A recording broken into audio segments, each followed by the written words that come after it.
В этот раз одним из первых посетителей Коми ВДНХ стал сам губернатор. Для него достижения с мест представили индивидуально. До официального старта события. Возможности и идеи деревянного частного домостроения, производство топливных гранул и новые виды отечественных отопительных котлов на пеллетах. Раз в год все в одном месте. Одно из направлений, которые в России как на дрожжах растет. Там Тавров, Кострома, Киров, Челябинск. И везде выпускают котлы такого уровня, что... Газомоторная техника с некоторых пор – это не только автобусы и грузовые автомобили, но и микроавтобусы с внедорожниками. Теперь у них не бензиновое сердце, а экологичное газовое. От раритетного Урал-ЗИС до самых современных образцов пожарных автомобилей и возможностей спасения людей.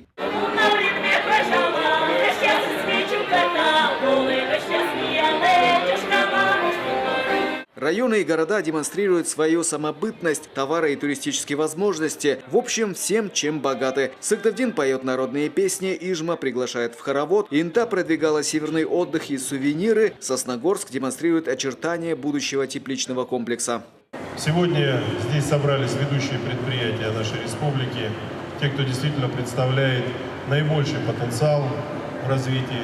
Те, кто действительно формирует определенную налоговую базу, поступления в региональные муниципальные бюджеты, но и те, кто делает первые шаги, и кто не боится уже громко заявить о себе и сформировать определенное представление о своей продукции, о своих усилиях и, конечно же, о своих будущих намерениях. Коми ВДНХ – это еще и отличная возможность для индивидуальных предпринимателей показать людям свои товары, то, на что они гораздо. Вот давайте сейчас прямо подойдем к одному из них. Здравствуйте, как вас зовут? Здравствуйте, меня зовут Илья. А что вы показываете? Расскажите буквально вот в 2 словах. Я занимаюсь изделиями из кожи. Все изделия делаются полностью вручную. Допустим, данный кошелек – это кожа, натуральная кожа. Имеет отдел и для купюр, и для карточек, и для монет. Сделан полностью вручную, начиная от выкройки и заканчивая обработкой выреза. На такой кошелек уходит примерно 6 часов работы. Большое спасибо. Пойдемте дальше. Здесь мы видим множество небольших и даже и больших игрушек, поделок разных. Давайте спросим. Девушка, расскажите, что вы сегодня показываете? Мы сегодня показываем наши работы. Вот предоставлены это текстиль, декупаж. То есть мы этим занимаемся, проводим мастер-классы. Ну и на ярмарку принесли вот как образцы посмотреть и пригласить людей к нам в гости, чтобы приходили за подарками, сувенирами, может, что-то сами научились делать. Ага. Скажите, пожалуйста, а вы чем занимаетесь? Ну, я занимаюсь тем же самым, и плюс еще текстиль. Делаю уютных куколок для интерьера дома. Вот. Ну и тоже вас приглашаю на мастер-классы, мы проводим их с Диной, мы можем по текстилю, по декупажу, и вообще приходите к нам за хорошим настроением. А это ваша основная деятельность? Моя, да, это как мое хобби, подработка к моей пенсии.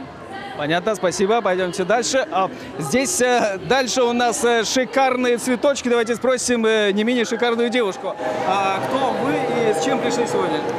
Меня зовут Марина Твердова, я представляю цветочные композиции из Изолона. А давно этим занимаетесь? Сравнительно недавно. Решила попробовать, получилось вроде бы. Как попали на ВДНХ?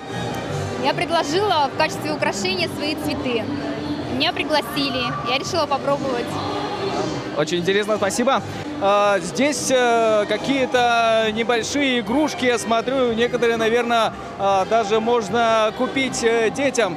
Расскажите, пожалуйста, с чем вы пришли? Наша мастерская находится в центре ремесел. Мы занимаемся изготовлением изделий из дерева, из фанеры, из дерева. Игрушки делаем, конечно, исключительно из массива дерева. Вот, например, такого осика можно приобрести сегодня. Он изготовлен из массива дерева лиственница. Дерево произрастало на территории Республики Коми, имеет еще вот такой орнамент на колесах. То есть это может служить и игрушкой для ребенка.